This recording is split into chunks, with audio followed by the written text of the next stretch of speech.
Kamusta mga chong? It's another video na naman at syempre mag-unboxing na naman tayo.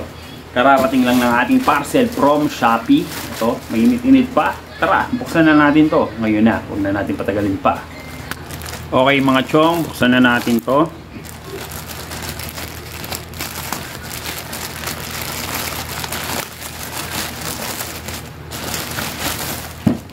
So yung kanyang unang balot, tingnan natin baka meron pa sa loob. Kaya wala na, alam ka na. Tapos nakabalot siya ng bubble wrap, pa-tape. Gamitan na natin ang gunting. May tape pa dito sa Jedli. Gamitan natin yung tape.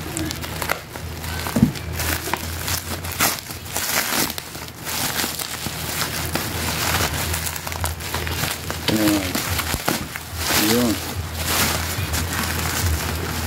Ayan, tanggalan natin yung bubble wrap. Nakabalot pa siya sa karton. Tanggalin natin to, or hugutin na lang natin.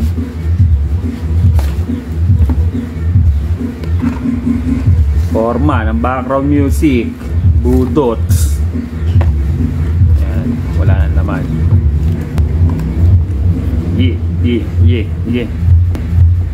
Ito, ano to?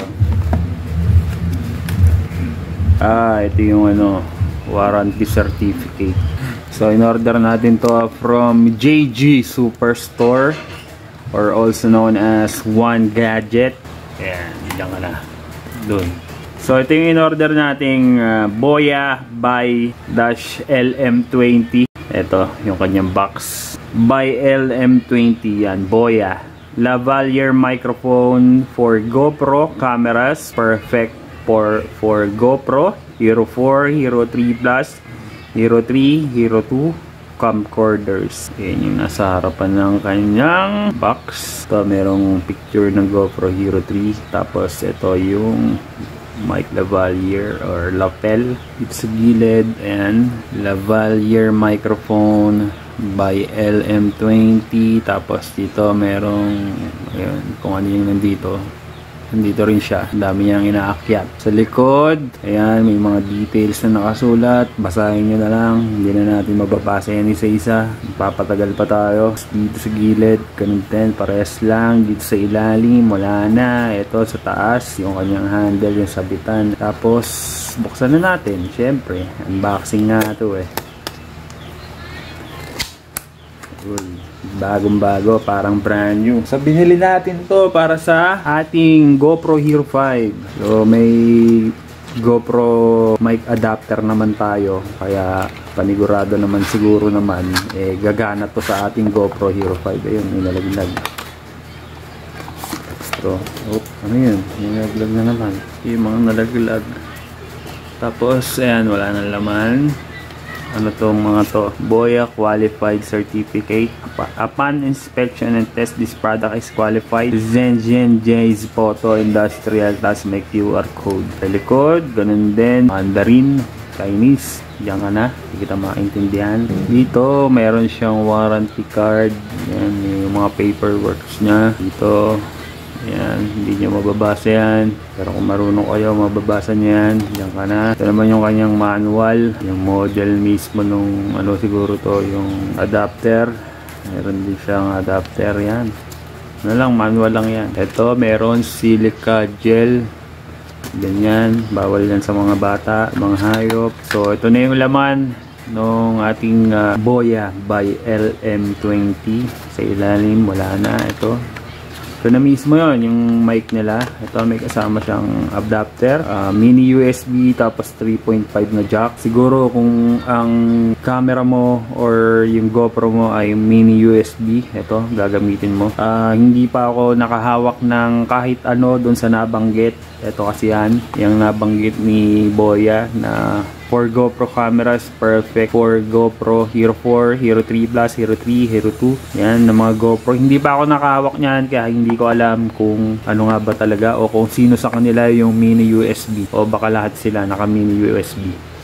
Kasi yung paggagamitan natin ng camera na action cam ay GoPro Hero 5. Meron naman tayong GoPro mic adapter. Ang kailangan lang natin doon na dulo ay 3.5 na jack. Pero pwede rin yon sa Type-C. So ito ay hindi natin magagamit sa ating GoPro Hero 5 pero tatabi na lang natin. Baka dumating yung panahon o oras na may paggamitan tayo kaya diyan ka na. So ito na yung ating mic. So unboxing pa lang muna to mga chong. Saka na natin i-review at i-testing tong mic na to sa ibang video na para hindi masyadong mahaba tong video na ginagawa natin ngayon. So meron siyang kasamang foam and meron na akong nabiling Boya by ano ba yun? By basta yung mahabang lavalier mic din or lapel mic na mahaba. Ito. Ito pala. Ito. Hassle naman kung ito gagamitin ko sa motovlog, lalagay ko sa helmet, napakahaba na itong lapel mic na to. So, ganun din siya. Meron siyang foam. Pero sobrang haba na ito. Nakalimutan ko na kung ilang meters to. Pati yung exact model niya, nakalimutan ko na. Boya by MM1 ata to. So, pero kung wala kang no choice, pwede namang gamitin. Kaso nga lang, napakahaba niya. Nakalimutan ko kung ilang meters. So, yun. Nabanggit ko to. Kasi ito, last year ko pa to binili. Hanggang ngayon, buhay pa rin. Tsaka maganda yung wire niya. Hindi basta-basta lumulutong, kumukunat. Matibay siya. So kaya ito rin ang binili ko. Itong Boya brand na rin na to na Boya by LM20 na to. Kasi nagandahan ako sa quality at sa durability ng mic ng Boya. Kumbaga hindi siya ganun kamahal pero yung quality okay na okay. Tagal ko nang ginagamit to. Itong Boya by MM1 na to. Kaya ganito rin yung binili kong mic. Boya din para sa ating motovlogging setup. Ito maikli lang kasi imaginein mo ito. Tapos ayan, Boya by LM20 tapos Boya by MM1. Napakahaba na ito kung gagamitin mo sa helmet mo. Kaya ito ang gagamitin ko sa ating helmet, sa ating motovlogging setup. So, dyan mo na yan. Na-unbox na natin. Dito naman tayo sa ating Ulanzi MT-08 Extendable Tripod. To sa harap. Kaya makikita nyo. So, ito yan. Yung model na yan. And ito. Yan yung bubuksan natin. Ito sa gilid ng box. Ayan, may mga details na nakasulat. Tapos, ito. Dito sa kabila. Ito mismo yung tripod na nasa loob. Ayan, yung pinaka-model niya. MT-08 or MT-08 Ulanzi. Dito sa gilid. Ayan, may nakasulat. Video accessories. Sa taas, Ulanzi pa rin. Sa ilalim, Ulanzi pa rin. Tapos, nakabalot siya ng plastic. Ayan o. Ayan o. Gugupitin natin yung plastic na yan.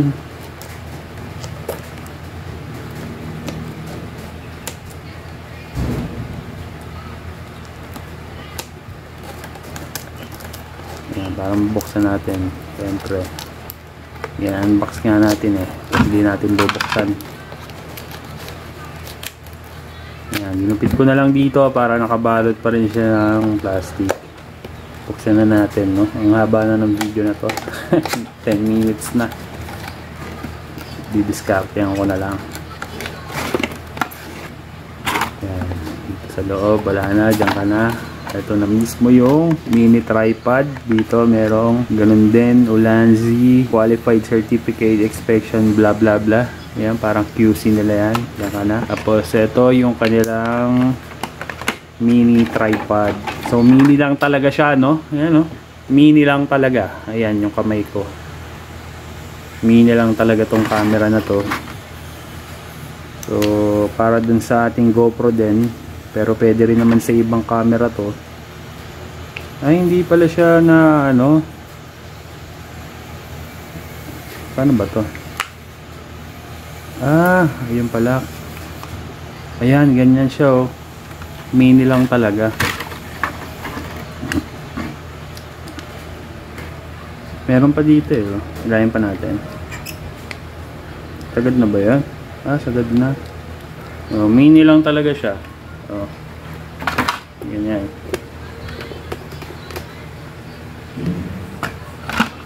Ayan.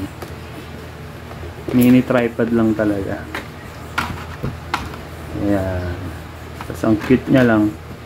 Pang travel, ganun. Pagka mag-video ka, para hindi mahirapan yung camera mo pag nilapag mo.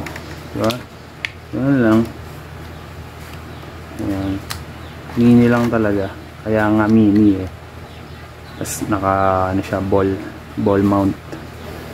Ayan, ball head. Yan, Ulanzi MT-08. Okay, yun na yung unboxing natin mga chong. Dalawang item lang to. Bali ang bili natin dito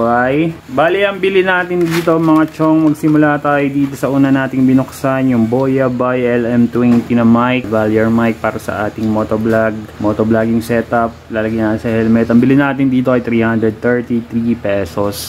At dito naman sa mini tripod ng Ulanzi, ang Ulanzi MT-08, ang bili natin dito ay 445 pesos. Mini lang talaga siya, ang cute niya lang, oh. Bale total of 778 pesos itong dalawang item na to na gagamitin natin sa ating pagbablog. So nag-i-invest tayo sa mga gamit syempre para convenient pagka tayo ay gumawa ng video. Pero kung wala ka pa namang budget pambili ng mga ganito, pwede namang gumamit ng cellphone camera. Importante, meron kang magamit na camera. Kahit anong camera paggamit mo.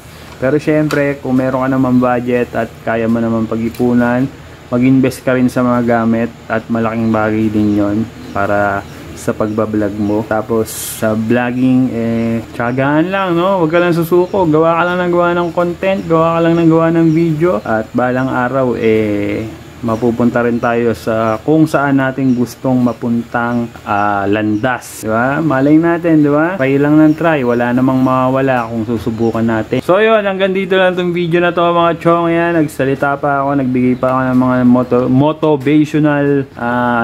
motivational speaker. Kita lang tayo next video mga chong. Ito na yung unboxing natin, no? Tapos na. Peace, rock and roll. Gagawin ko lang ito ng video pagka na-review natin at tinesting itong mic. Yan. Kita-kits tayo next video. Huwag nyo nakalimutan mag-like, comment, at subscribe at pindutin yung notification bell dyan para updated kayo sa ginagawa nating video dito sa channel natin na Danong TV. Alright?